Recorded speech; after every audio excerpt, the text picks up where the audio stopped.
What happens when the ones you trust the most are hiding a truth that could destroy everything you thought you knew? How could a family, seemingly perfect, harbor such a terrifying secret?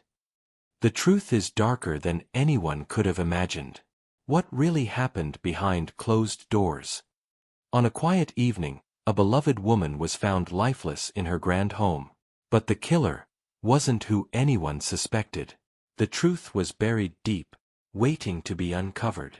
Rebecca Ellis was a name that carried weight in the city. Her life, outwardly perfect, seemed like a shining example of what many strived for. A philanthropist, known for her tireless charity work, she had built a reputation as a woman whose heart was as big as her accomplishments. She was the mother who attended every school function, the wife who stood by her husband's side at every event, and the friend who always had time for others. Her house, perched on a hill in one of the city's wealthiest neighborhoods, was a reflection of her life, a sprawling estate filled with warmth, laughter, and the glimmer of a picture-perfect family. Rebecca's husband, Michael, was a successful businessman. Together, they seemed to have the perfect life, a storybook marriage, 2 beautiful children, and all the trappings of wealth and status. They were the epitome of what people aspired to be.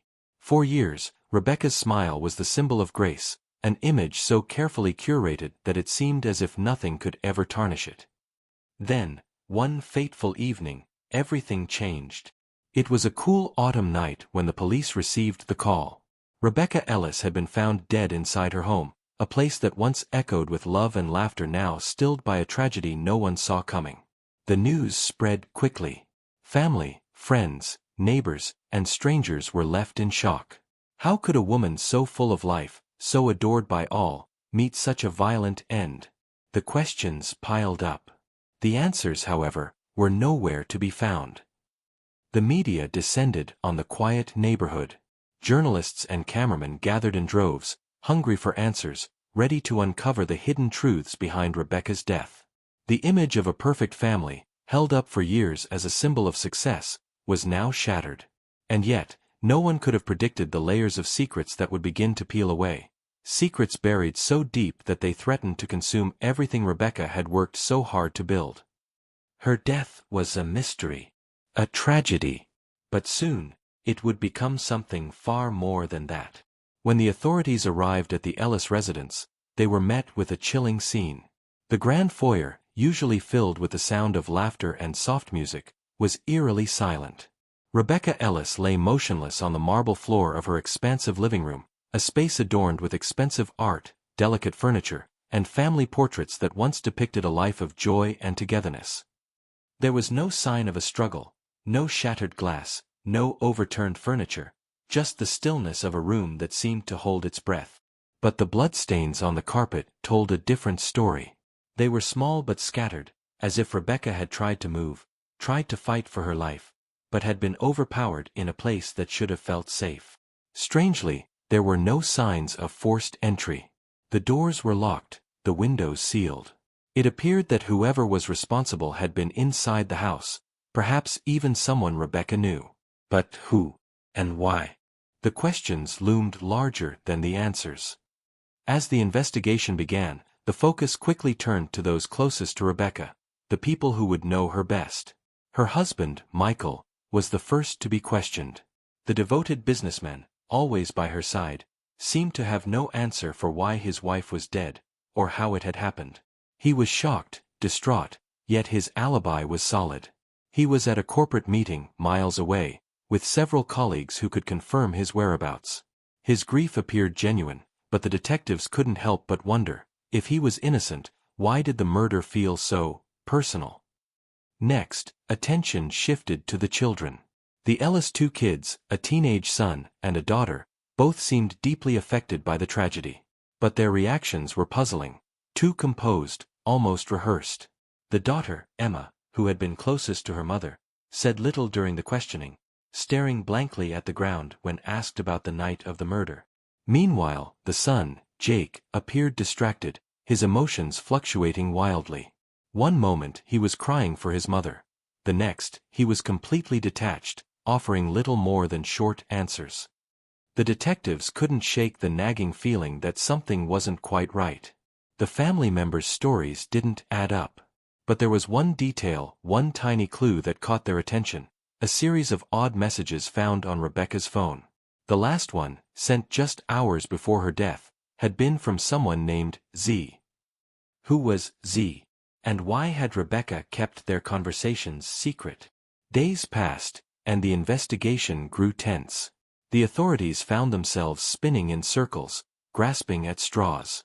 Every family member, every person Rebecca had ever known, became a suspect. Was it a crime of passion? A carefully calculated murder? Or something deeper, something that no one could have anticipated? The tension continued to mount as more pieces of the puzzle began to fall into place. What started as a tragedy was now unfolding into something far more complex, with each clue adding layers of confusion and dread. The detectives, caught between guilt and grief, were running out of time to uncover the truth. As the days passed, the investigation grew more intense, and with each new piece of evidence, the case became more complex.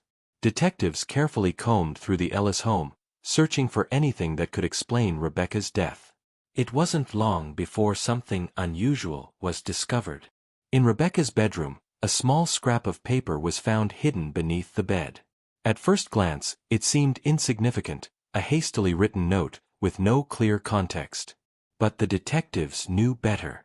As they examined it closely, they realized it was an address.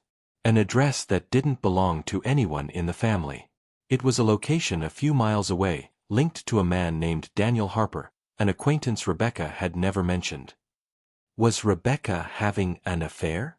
Or was there something more to this connection than met the eye? The detectives had no choice but to pursue this lead. Meanwhile, forensic experts were working tirelessly to uncover any physical evidence that could offer insight into what happened. The crime scene analysis was thorough, but it wasn't until they examined Rebecca's personal items, her clothes, her phone, her jewelry, that a chilling detail emerged. A tiny trace of an unknown substance was found in her hair. It wasn't something that could easily be overlooked. The substance, an oily residue, didn't match anything from the environment of the house. It was unfamiliar, too clean, too deliberate. And what troubled the investigators most was that it had been applied just hours before Rebecca's death. The deeper they dug into this mysterious residue, the more questions arose. Was this substance used to calm Rebecca before the attack? Was it part of a larger plan to subdue her? Or had it been placed there by someone with specific knowledge of how to manipulate the victim's surroundings? As the investigation continued, another unexpected twist turned the case upside down. The phone records of Rebecca revealed a string of calls to someone named Z. At first, this seemed like just another dead end, a random contact. But when the detectives reached out to the number, they discovered it was registered to none other than Daniel Harper, the man linked to the address found in Rebecca's bedroom. This revelation shifted everything. How did Rebecca know Harper? What was their relationship? And why had she kept him a secret from her family, even her closest friends? Despite these breakthroughs, the detectives found themselves at a crossroads. Harper was nowhere to be found. His phone had been disconnected, and his last known whereabouts were unaccounted for. Was he the key to unlocking the truth, or had the case taken another turn into a deeper web of lies? The contradictions piled up. The more the investigators learned, the more confused they became. There was one glaring question hanging over everything.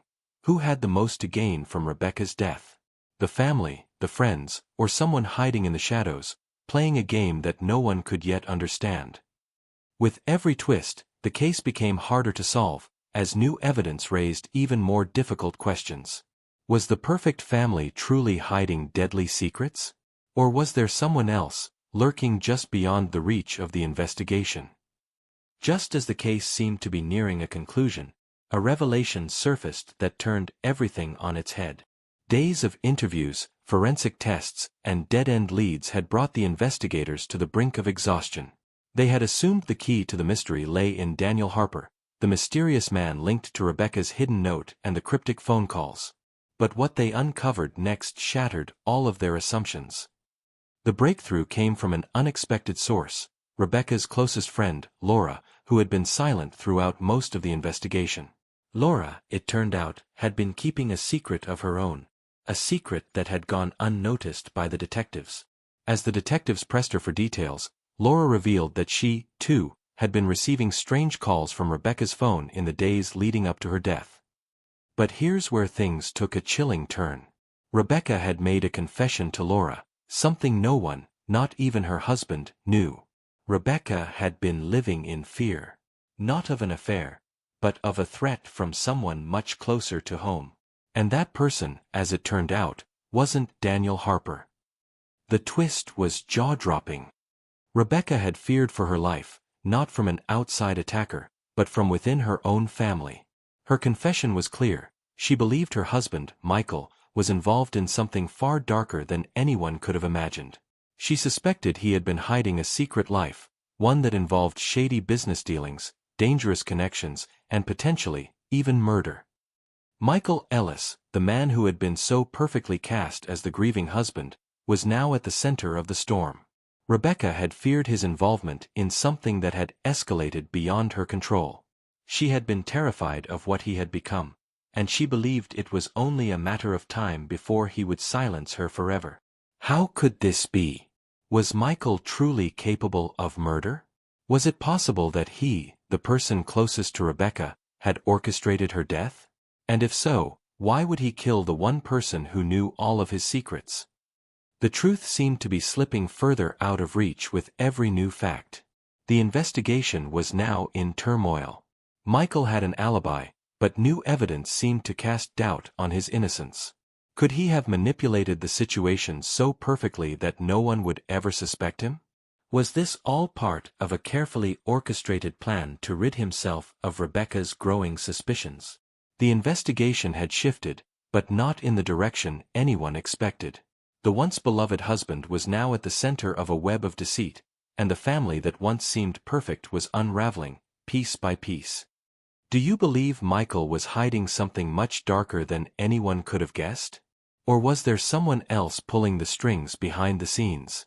What do you think really happened?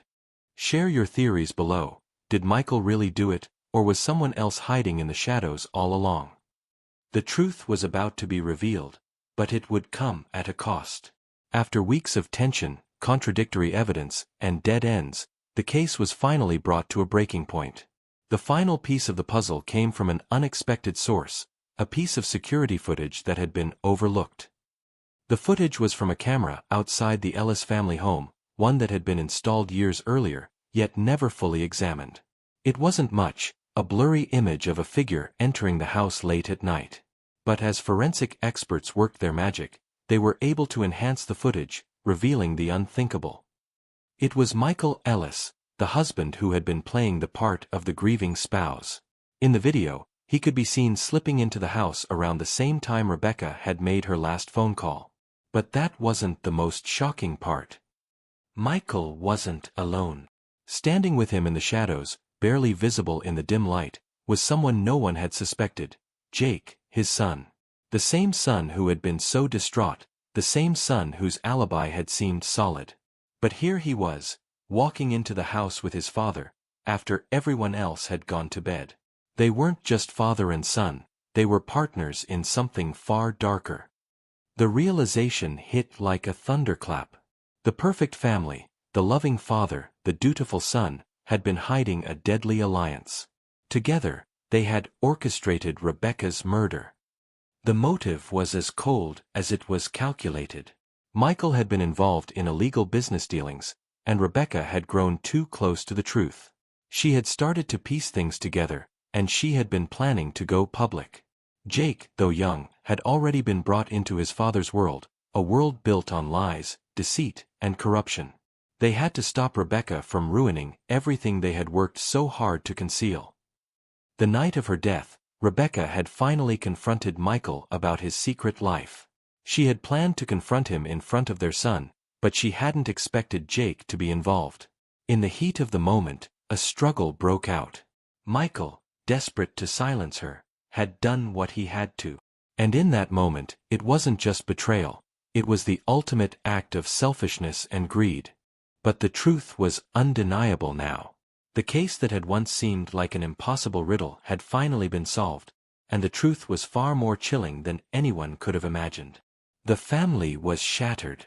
Michael and Jake were arrested, their lives torn apart by the very secrets they had worked so hard to protect. The community, still reeling from the loss of Rebecca, could barely comprehend the magnitude of what had unfolded in their midst. The heartbreaking truth is that, in the end, it wasn't about money or revenge. It wasn't about passion or anger. It was about family betrayal, the most devastating kind. A mother's life was stolen, not by a stranger, but by those she trusted most. For those who knew Rebecca, the pain was unimaginable. A woman who had given so much to others, now taken from the world by those she loved. A family torn apart, a life extinguished, and a perfect facade shattered forever. The truth may have come to light, but it left behind a trail of destruction that no one could undo. In the end, we're left to question, how well can we truly know the people closest to us? What do you think about the shocking conclusion? Was justice truly served for Rebecca? Could Michael and Jake have been hiding this deadly secret all along? Or was there something more at play here, something we still haven't uncovered? Let us know your thoughts in the comments below. Do you believe the family's perfect image was just a facade, or was there someone else who might be responsible for Rebecca's death? If you want to stay updated on more true crime investigations and unravel the darkest secrets behind seemingly perfect lives, be sure to like, share, and subscribe to our channel. Don't miss out on the next twist in the mystery. Your voice matters, join the conversation, and together we'll uncover the truth.